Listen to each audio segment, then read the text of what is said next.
کچھ مہینے، ایام اور بعض گھڑیاں ایسی ہیں جنہیں اللہ تعالیٰ نے بطور خاص فضیلت عطا فرمائی ہے، جیسے رمضان کا مہینہ ہے جس کے پا لینے کی خواہش خود رسول اللہ صلی اللہ علیہ وسلم سے ثابت ہے۔ جمعہ کا دن ہے جسے سید الایام کہا گیا ہے، اور جمعہ ہی کے بارے میں ایک ایسی ساعت کی خبر دی گئی ہے کہ جس میں کی گئی دعا اللہ کے ہاں مقبول ہوتی ہے۔ اسی طرح ذوالحج کا مہینہ بھی بڑا اہم ہے۔ ذوالحج کے ابتدائی 10 دنوں کو ایام العشر کہا گیا ہے۔ یہ بھی بڑے فضیلت کے حامل ہیں، اور اس ماہ میں کئی بڑی عبادتیں جمع ہو جاتی ہیں۔ مسلمان ان عبادات کو اپنی استطاعت کے مطابق بجا لاتے ہیں، سبقت کی کوشش کرتے ہیں، محنتیں اور مشقتیں اٹھاتے ہیں۔ کوئی حج کی عبادت میں سرگرداں ہے، کوئی قربانی کی عبادت میں مصروف ہے، وغیرہ وغیرہ۔ قرآن کریم کی سورہ فجر کی ابتدائی آیات میں اللہ تعالیٰ نے چند چیزوں کی قسم کھائی ہے۔ جس چیز کی قسم خود اللہ رب العالمین اٹھائیں، یہ اس کی عظمت کی دلیل ہوا کرتی ہے۔ ان چیزوں میں سے ایک یہ ہے وَلَيَالٍ عَشْرٍ، اور قسم ہے 10 راتوں کی۔ 10 راتوں کی قسم اٹھانے کا معنی یہ ہے کہ بڑی اہم راتیں ہیں۔ چنانچہ اس آیات کی تفسیر میں حضرت عبداللہ بن عباس رضی اللہ تعالیٰ عنہ فرماتے ہیں، ان سے مراد ذوالحج کے ابتدائی 10 دن ہیں، اور یہ سال کے سب سے زیادہ افضل دن ہیں۔ ابن کثیر، ان ایام کی عبادات اور اعمال اللہ کو بڑے محبوب ہیں۔ ویسے انسان کی ساری زندگی ہی نیک اعمال میں گزرنی چاہیے، اور ہر دن کے نیک اعمال اللہ کے ہاں ان کی قدر ہوتی ہے، اور جس عمل میں جتنا اخلاص ہو وہ اتنا ہی زیادہ ثواب رکھتا ہے، اور یہی نیک اعمال انسانی زندگی پر بھی اثرات مرتب کرتے ہیں، اور انسان کو مرنے کے بعد بھی یہی نیک اعمال کام آتے ہیں۔ ان ایام میں بھی ہر دن کی اہمیت کو جان کر وقت کی قدر کرنی چاہیے اور خوب عبادت کرنی چاہیے۔ ترمذی شریف میں حضرت ابن عباس رضی اللہ تعالیٰ عنہ سے منقول ہے کہ رسول کریم صلی اللہ علیہ وسلم نے فرمایا کہ دنوں میں کوئی دن ایسا نہیں ہے جس میں نیک عمل کرنا اللہ کے نزدیک ان 10 دنوں ذوالحج کے پہلے عشرہ سے زیادہ محبوب ہو۔ صحابہ نے عرض کیا کہ یا رسول اللہ صلی اللہ علیہ وسلم، کیا ان ایام کے علاوہ دوسرے دنوں میں اللہ کی راہ میں جہاد کرنا بھی ان دنوں کے نیک اعمال کے برابر نہیں ہے؟ آپ صلی اللہ علیہ وسلم نے فرمایا، نہیں، البتہ اس آدمی کا جہاد جو اپنی جان و مال کے ساتھ اللہ کی راہ میں لڑنے نکلا اور پھر واپس نہ ہوا، ان دنوں کے نیک اعمال سے بھی زیادہ افضل ہے۔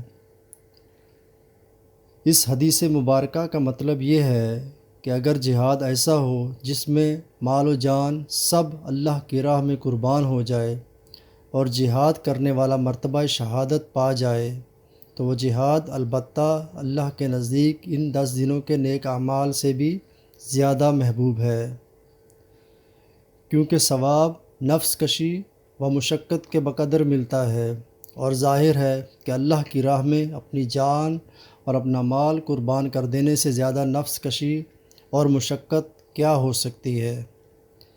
بہرحال ذی الحج کے پہلے عشرے کے اعمال اس اعتبار سے سب سے زیادہ محبوب ہیں کہ بہت زیادہ برگزیدہ اور بعظمت و فضیلت دن یعنی عرفہ انہی دنوں میں آتا ہے، اور افعال حج بھی انہی ایام میں ہوتے ہیں۔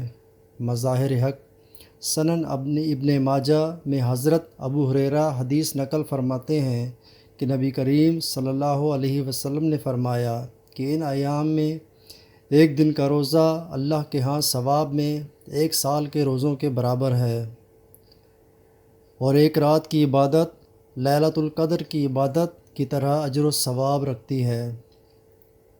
اس روایت سے ہمیں یہ معلوم ہوا کہ ان دنوں میں روزے رکھنے کی کوشش کرنی چاہیے اور جس قدر ممکن ہو عبادات کریں، خصوصاً رات کے اوقات میں اور رات کا آخری حصہ اس میں جسے عبادت کی توفیق مل جائے، وہ اگرچہ 2 رکعت نفل ہی کیوں نہ ہو، بہت بڑی سعادت کی بات ہے۔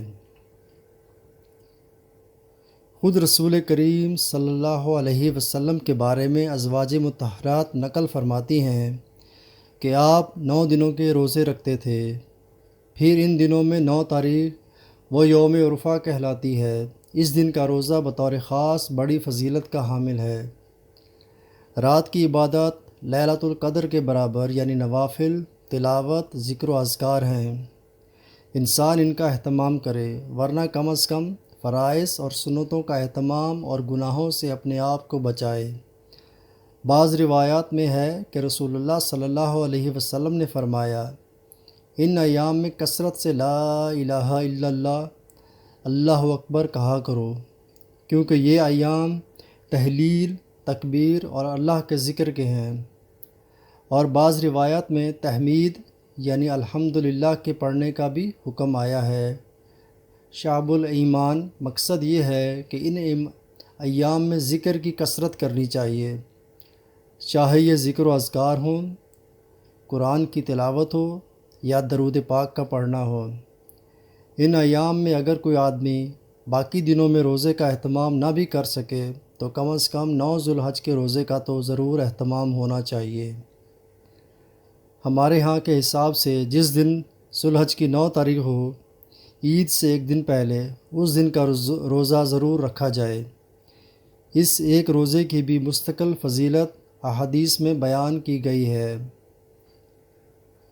صحیح مسلم، ترمذی اور دیگر کتابوں میں حضرت صلی اللہ علیہ وسلم سے حضرت ابو قتادہ نے یہ روایت نقل کی ہے، میں اللہ تعالیٰ سے یہ امید رکھتا ہوں کہ عرفہ کے دن کا روزہ اس کے بعد والے سال اور اس کے پہلے والے سال کے گناہوں کا کفارہ ہو جائے گا۔ یعنی ایک دن کا روزہ اتنا بابرکت ہے کہ 2 سالوں کے گناہ اس کی وجہ سے معاف کر دیے جائیں گے۔ یہ اللہ کی رحمت اور شان کریمی ہے۔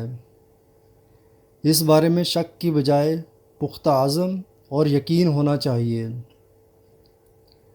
اللہ تعالیٰ انتہائی کریم اور مختار ہیں، جس دن یا جس گھڑی کے جس عمل کی اپنے کرم سے جتنی بڑی قیمت، اجر و ثواب مقرر کرنا چاہیں کر سکتے ہیں۔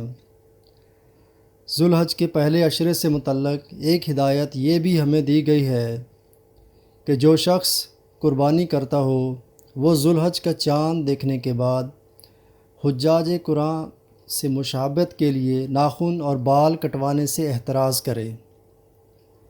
اس سلسلے میں کتب احادیث میں حضرت ام سلمہ سے روایت ہے کہ آپ صلی اللہ علیہ وسلم نے فرمایا، جب ذوالحج کا پہلا عشرہ شروع ہو جائے تو تم میں سے جو آدمی قربانی کرنے کا ارادہ کر لے وہ اس وقت تک جب تک کہ قربانی نہ کر لے اپنے بال اور ناخن بالکل نہ کتروائے۔ اس روایت میں قربانی کرنے والوں کو بقرعید کا چاند دیکھ لینے کے بعد قربانی کر لینے تک بال وغیرہ کٹوانے سے اس لیے منع فرمایا گیا ہے تاکہ جو لوگ حج کر رہے ہیں اور احرام کی حالت میں ہیں وہ بال ناخن نہیں کٹوا سکتے، لہٰذا دوسرے لوگوں کو بھی احرام والوں کی مشابہت حاصل ہو جائے۔ ایک بات یاد رکھیں کہ یہ ممانعت تنزیہی ہے، لہٰذا بال وغیرہ کا نہ کٹوانا مستحب ہے اور اس کے خلاف عمل کرنا ترک اولیٰ ہے لیکن حرام نہیں۔ لہٰذا کسی کو ضرورت ہو یا کوئی عذر ہو اور وہ بال ناخن کٹوا دے تو گناہ گار نہیں ہوگا۔ بہرحال یہ اللہ تعالیٰ کی طرف سے اہل ایمان کو موقع دیا گیا ہے کہ وہ اپنی اپنی جگہ رہتے ہوئے بھی حج اور حجاج کرام سے ایک نسبت اور مشابہت پیدا کر لیں اور ان کے ساتھ ساتھ کچھ اعمال میں شریک ہو جائیں۔ خلاصہ یہ ہے کہ یہ 10 دن بڑے مقدس، محترم اور عظمت والے ہیں۔ ان دنوں میں اعمال بطور خاص اللہ کے ہاں بڑے پسند کیے جاتے ہیں، لہٰذا ان ایام میں روزوں، عبادات، نوافل، ذکر، تلاوت کا اہتمام کرنا چاہیے، اور قربانی کرنے والوں کو چاند دیکھنے سے قبل ہی بال ناخن درست کروا کر چاند دیکھنے کے بعد بال ناخن کٹوانے سے احتراز کرنا چاہیے۔ یہ مشابہت بھی انشاءاللہ ہمارے لیے رحمت اور برکت کا باعث ہوگی۔